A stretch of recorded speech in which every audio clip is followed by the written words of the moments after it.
हाँ, आज का वीडियो बहुत खास है क्योंकि पूरे 10 नंबर का वीडियो है ये, ठीक है। और छोटी सी बातें अगर समझ ली तो 10 नंबर तैयार हो गए पोइट्री सेक्शन के। जो आपकी हॉर्नबिल में पोइट्री बुक है ना, मतलब हॉर्नबिल की जो पोइट्री सेक्शन है उसमें 5 चैप्टर आपके हैं। इस बार जो 3 आ रहे हैं वो बात अलग है, लेकिन अपन पूरी 5 के एक बार में बहुत ही शानदार ट्रिक बनाई है इसके लिए। अब करना क्या है कि इसमें पहले थोड़ा सा समझ लिया जाए कि कैसे एग्जाम में क्वेश्चन आएंगे। तो आपके 2 एक्सट्रैक्ट आएंगे, उनमें से कोई एक एक्सट्रैक्ट आपको करना है। एक्सट्रैक्ट का मतलब ऐसा पैराग्राफ टाइप आएगा, उसमें से आपको 2 दे रखे होंगे। जो भी आपको ठीक लगे, इजी लगे, जो समझ में आए वो एक करना है। दोनों डिफरेंट चैप्टर के होंगे जहाँ तक ये पूरा रूल है। उसमें से एक एक्सट्रैक्ट आपको करना है, वो 6 नंबर का होगा। मतलब उसमें 4 क्वेश्चन होते हैं, कभी कभी 3 होते हैं, कभी 5 होते हैं, लेकिन मोस्टली 4 होते हैं। चारों 1.5 के हो सकते हैं, या फिर ये 2 का हो जाता है। कभी पोइम का नाम और पोइम का राइटर का नाम, और वो इस तरीके से मार्किंग होती है, ठीक है। 6 नंबर यहाँ हो गए और 6 क्वेश्चन आएंगे, छोटे छोटे क्वेश्चन, 10 से 15 शब्दों। मतलब ऐसा मान लो कि 2 से 3 लाइन में आंसर देना होता है। 2 लाइन बहुत है, 2 लाइन में आंसर देना होता है। 6 क्वेश्चन होंगे, उनमें से कोई 4 आपको करना है। वो भी किस में से आएंगे? इन्हीं 5 पोइम से ही। तो आपको करना क्या, कैसे मार्क्स लाने कि एक तो इनके ये सबसे पहले ये याद करना है, पोइम का नाम और उसके पोइट्स का नाम, मतलब उसके राइटर के नाम, लेखक का नाम। इसकी मैंने एक ट्रिक बना दी मज़ेदार। तो पहले तो वो 2 नंबर आपके पूरे तैयार करा देता हूँ, वो तो मरे ही निकट है, क्योंकि और सबसे ज़्यादा इफेक्ट वहीं जाता है, क्योंकि ये फैक्ट है। सबसे पहले आपको ये पता होना चाहिए कि ये जो एक्सट्रैक्ट दिया गया है वो किस पोइम का है और उसका राइटर कौन है। जब यही नहीं पता तो आगे थ्योरी चेक ही नहीं करेंगे, आप काट देंगे उसको, क्योंकि जब यही नहीं पता कि चैप्टर कौन सा है, इसलिए बहुत ज़रूरी है। जैसे कि पहला चैप्टर है फोटोग्राफ, और उसके जो पोइट्स हैं वो हैं शिरले टॉल्सन। अब इसकी मैंने ट्रिक क्या बनाई है, फ़ोटो आपको ये समझना है। फ़ोटो जैसे अपन ग्रुप फ़ोटो लेते हैं, जैसे स्कूल के अंदर भी लेते हैं, कॉलेज में भी लेते हैं, जब अपना एनुअल फंक्शन या फिर फाइनल जो भी ऐसा होता है, तो अपन फ़ोटो लेते हैं अपनी, है ना। तो जिसमें जो लंबा होता है उसकी हमेशा फ़ोटो आ जाती है। ये आपने देखा होगा कि उसको कहीं पर भी खड़ा कर दो वो फ़ोटो दिख जाती है, मतलब उसकी, क्योंकि उसकी हाइट ज़्यादा है, और जो थोड़ी हाइट का है उसको आगे खड़ा किया जाता है, या फिर ऐसा मतलब सिस्टम बैठाया जाता है। तो अब आपको ये समझना है कि जो फोटो है वो टॉल मतलब जो लंबा है, टॉल का मतलब लंबा, जो लंबा है उसकी फ़ोटो कहीं पर भी आ जाती है। तो फोटोग्राफ का शिरले टॉल्सन, समझ में आ गया? बहुत ईजी है। फिर ऐसे देखो, एक बार सेकंड को छोड़ के तीसरे पे आते हैं, the voice of the rain. ये अपना हो गया, ठीक है। Third, the voice of the rain. Voice of the rain का मतलब बारिश, बारिश की मतलब ऐसा मान लो कि रेन का मतलब बारिश। तो बारिश के टाइम में क्या होता है, जब बारिश होती है, मौसम ख़राब होता है ना, तब हमेशा लाइट है ना, लाइट में मिस्टेक इशू शुरू हो जाते हैं, मतलब उसके वोल्टेज कम ज़्यादा होते हैं, है ना। ऐसा देखा भी होगा मोस्टली, और गाँव के अंदर लाइट काट भी दी जाती है जैसे ही थोड़ा सा मौसम भी ख़राब हुआ। तो होता क्या है कि उस टाइम पर जब रेन होता है तो वोल्टेज कम ज़्यादा हो जाते हैं लाइट के। तो ईजी है, the voice of the rain, Walt Whitman, मतलब आपको वैसे अंदाज़ा लगाना है, बहुत शानदार, याद हो जाएगा। तीसरा, चाइल्डहुड, मतलब बचपन। तो जब अपन बचपन में होते हैं, चाइल्डहुड की टाइम पे, जब हमेशा ये रहती है कि तेरे कितने मार्क्स है, तेरे मतलब मार्क्स हमें बहुत अच्छे लगते हैं। मार्क्स तो खैर अभी भी अच्छे लगते हैं, लेकिन एक बात है, तो जब चाइल्डहुड की बात की जाती है तो मार्क्स, मतलब मार्क्स वहाँ मिलते हैं, क्योंकि बड़े होने के बाद तो फिर अपने आप खुद ही मार्क्स लेने पड़ते हैं। तो ये वाली चीज़ है। तो जब चाइल्डहुड मतलब बचपन में जब हम थे तब मार्क्स, तो इसका हो जाएगा चाइल्डहुड से मार्क्स, यानी कि चाइल्डहुड जो आपकी पोइम, उसका जो पोइट्स है वो कौन है? मार्कस नाइटिन, ठीक है। मार्कस नाइटिन हो गया। फिर ये भी हो गया। अब 5वां, फादर टू सन। अब मैं एक बात बताऊँ आपको, जो मोस्टली बड़े इंग्लिश मीडियम स्कूल हैं, या फिर इंग्लिश मीडियम में भी कौन सी, जो अंग्रेजों ने मतलब इस्टेब्लिश की है मोस्टली, जैसे अपने यहाँ जयपुर की बात करूँ तो यहाँ पर भी हैं बहुत सारे स्कूल, जैसा सेंट जेवियर हो गई, और बड़े बड़े स्कूल जो भी, उनमें क्या होता है कि जो टीचर्स होते हैं उनको फादर वगैरह बोलते हैं, जो प्रिंसिपल सर होते हैं वो उनको ना।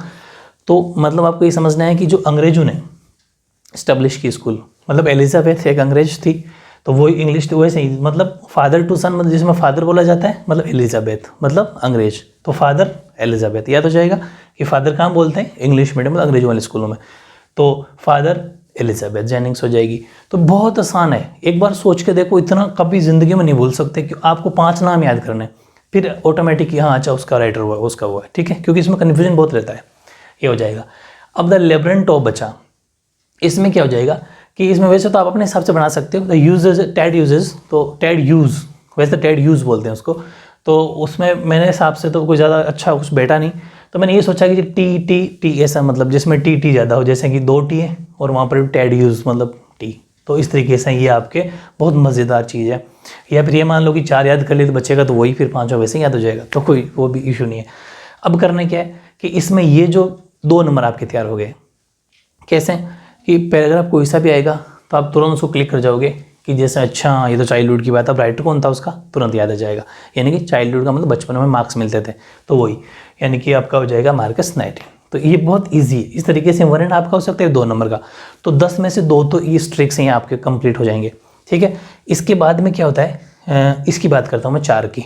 ये 2 नंबर जो है वो इसमें से मिलेंगे आपको, क्योंकि मोस्टली जो पूछेगा पोएम का नाम वो एक्सट्रैक्ट में पूछेगा। तो 2 यहाँ तैयार हो गए, पीछे बचे 4। ठीक है, अब 6 क्वेश्चन में से 4 क्वेश्चन आपको करना है शॉर्ट में। उसमें क्या वो इसी पॉइंट्स ही आते हैं, बहुत मज़ेदार क्वेश्चन, इजी क्वेश्चन आते हैं।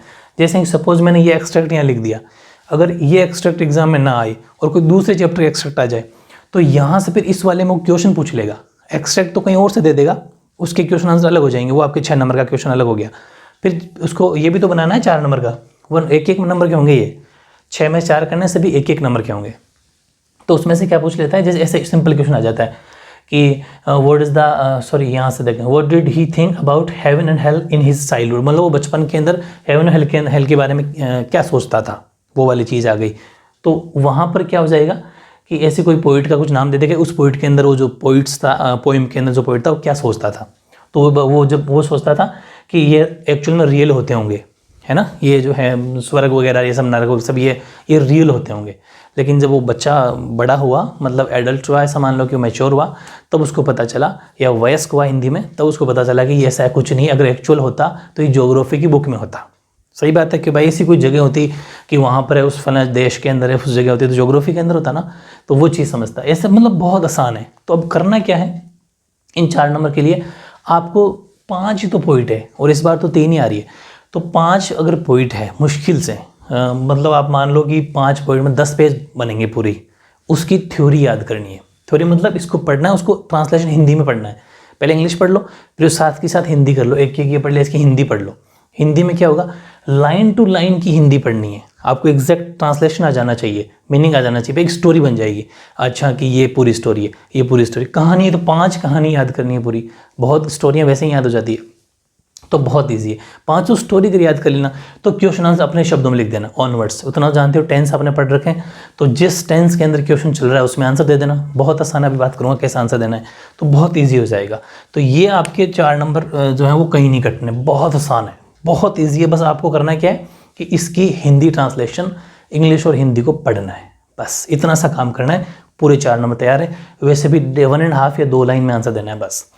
और बात करते हैं एक्सट्रैक्ट की, तो एक्सट्रैक्ट के अंदर तो आप समझ गए, 2 नंबर तो यहाँ तैयार हो गए आपके ये वाले, बचे 4 नंबर की। और बात करता हूँ कैसा आएगा कि जैसे when did my childhood go, was it the day I used to be 11, was it the time I realise that hell and heaven could not be found in geography and therefore could not be was that the day. ये चीज़ें simple ले ली मैंने। पहला question क्या पूछा, name the poem and the poet. 1.5 का हो सकता है, और मोस्टली कभी कभी 2 नंबर में आ जाता है, दोनों 1-1 नंबर के। तो आपको इजीली पता चल गया कि ये तो चाइल्डहुड वाली पोइम है, जिसका राइटर मार्कस मिलते हैं अपन का ना, मार्कस, ये वाला समझ गए, मार्कस 19। तो द नेम द पोइम, तो आप लिख दिया the poem, the name of the poem is childhood. फिर उसने पूछा कि द पोइट, तो the poets name is Marcus 19। तो 2 नंबर में, तो मतलब कोई इंग्लिश भी ज़्यादा वो नहीं है, किसी इंग्लिश में दिक्कत हो वो भी दिक्कत नहीं, बड़ा ईजी है। जैसे आपसे कोई कहता है व्हाट इज योर नेम, तो क्या कहते हैं, माई नेम इज़, वैसे the name of the poem is, simple है। तो ये 2 नंबर तैयार हो गए, जो ट्रिक से हो जाएंगे। फिर what did he think about, ये मैंने अभी बता दिया कि वो जब इसके बारे में क्या सोचता था। तो आपने कहा इन चाइल्डहुड, वही सोचता था childhood, he thought heaven and hell were real places, वही सोचता था बचपन में कि ये कोई जगह होती होगी, वास्तविक कोई जगह होती होगी जहाँ अपन ये जाते हैं। लेकिन बाद में पता चला इसको।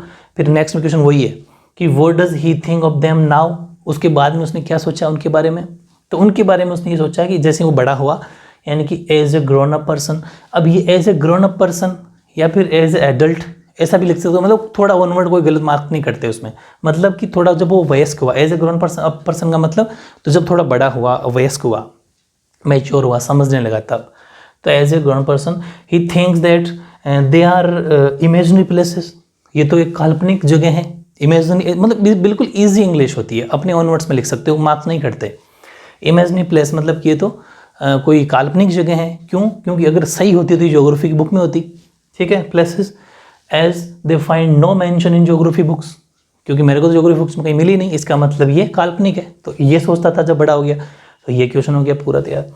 फिर what idea does the poet want to convey, ये क्या होता है, ये अगर आपने थ्योरी याद कर रखी है तो देखो 4 नंबर तो यहाँ तैयार हो गए आपके, उस पूरी थ्योरी मतलब स्टोरी याद करने से।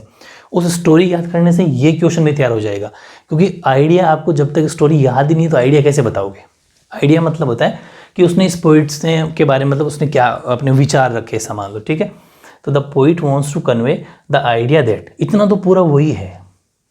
हमेशा आपको स्टार्टिंग शुरुआत कहाँ से करनी है, क्वेश्चन से ही, यहीं से, इसी में जैसे उठाया कि the poet wants to convey the idea, इतना है ना सब कुछ आइडिया। अब उसने ये कहा था कि जो अपन बात करते हैं साइंस की, तो साइंस हमेशा फैक्ट की बात करता है, फैक्चुअल की बात करता है, और साइंस हमेशा ये जो अंधविश्वास वगैरह होता है उसको नहीं मानता, ठीक है। मतलब जो या मान लो कि साइंस मान लो या फिर ऐसा मान लो कि फैक्चुअल जो नॉलेज होता है, ठीक है, वो हमेशा तथ्यात्मक की बात करता है कि ये ऐसा होता है। जैसे हम अपन धार्मिक मतलब बातों को नहीं मानता, जैसे अपन कहते हैं ना कि वहाँ होगा, वहाँ पढ़ोगे तो स्वर्ग में जाओगे, तो साइंस क्या कहता है, स्वर्ग है कहाँ, कौन से देश में, कौन सी जगह है, मतलब तथ्यात्मक नॉलेज की बात करता है, फैक्चुअल नॉलेज की बात करता है, वही वाली चीज़ है। ये इसने कहा कि rationalism takes us away from God and religious beliefs, मतलब ये हमें क्या करता है कि जो धार्मिक और जो भगवान की कुछ बातें होती हैं उनसे थोड़ा सा अलग कर देता है, तार्किक नॉलेज, ठीक है। वो ये मेन इस पूरी थ्योरी का, इस पोएम का आइडिया हो गया। लेकिन वो जब आप पढ़ोगे तो आपको ऑटोमेटिक पता चल जाए, क्योंकि ये बात भी इसके अंदर कहीं ना कहीं लिखी हुई होती है, ये ध्यान रखना। तो बहुत ईजी है, इस तरीके से अगर आपने पढ़ लिया, 2-4 की प्रैक्टिस कर ली, ये तो ट्रिक हो ही गई, तो 2-4 प्रैक्टिस कर ली तो 10 नंबर से 10 नंबर आएंगे पूरे, बिल्कुल भी मार्क्स नहीं कटते इसमें, बिल्कुल मार्क्स नहीं कटते, 10 आउट ऑफ 10 आते हैं। बस आपको थोड़ी प्रैक्टिस करनी है, और ये मैंने बताया दिया 1 मार्क्स से 4 क्वेश्चन ये सब हो गए, 10 नंबर का ये मामला है। एक एग्जाम्पल ले लिया, क्वेश्चन आंसर लेने की जरूरत नहीं है, क्योंकि क्वेश्चन आंसर कोई से कहीं से भी आ सकते हैं। आपको करना क्या है, बस इन 5 को एक बार अच्छे से पढ़ना है, पूरी एक बार इंग्लिश साथ के से एक एक्सट्रैक्ट पढ़ लिया, इसकी पूरी हिंदी साथ के साथ पढ़ ली, या फिर ऐसा करो साइड में लिख लो, क्योंकि वैसे ही छोटी है तो 2 पेज के 2 पोर्शन कर लो, इधर वो लिख दो, इस पोर्शन में हिंदी लिख दो, और लाइन टू लाइन बिल्कुल एक बार तो पढ़ना। 10 नंबर है ये, आप सोचो 10 नंबर कितना मुश्किल होता है मेन सब्जेक्ट में लाना, है ना। इसलिए इस चीज़ का ज़रूर ध्यान रखें। हिंदी इंग्लिश वो सब्जेक्ट है जो बहुत अच्छे परसेंटेज कवर करा सकता है, क्योंकि मेन सब्जेक्ट जैसे PCM हो, चाहे कोई हिस्ट्री पॉलिटी ज्योग्राफी हो, चाहे आपके अकाउंट जो भी अकाउंट्स वगैरह हो, उसमें क्या होता है कि मार्क्स कभी कभी ऊपर नीचे हो जाता है, लेकिन इसमें कभी नहीं होगा, फिक्स पैटर्न है, वहाँ से क्वेश्चन आएंगे। तो अच्छी मेहनत आपको करनी है। अब क्या करना है, इसका ये पढ़ने के बाद आपके टेस्ट मिलेगा तो आपकी प्रैक्टिस हो जाएगी, वो बिल्कुल ईमानदारी से जितने भी मैंने टेस्ट आपको दिए, टेस्ट सीरीज़ को हमेशा फॉलो करो। टेस्ट बहुत अच्छे मार्क्स लाने का एक जरिया होता है। हर कोई जिसका भी सिलेक्शन हुआ है, जब जिसका भी अच्छे मार्क्स आए, हमेशा उसने जितने ज़्यादा टेस्ट दिए उतने अच्छे मार्क्स आए, इसका आपको ज़रूर ध्यान रखना है, ठीक है। ओके।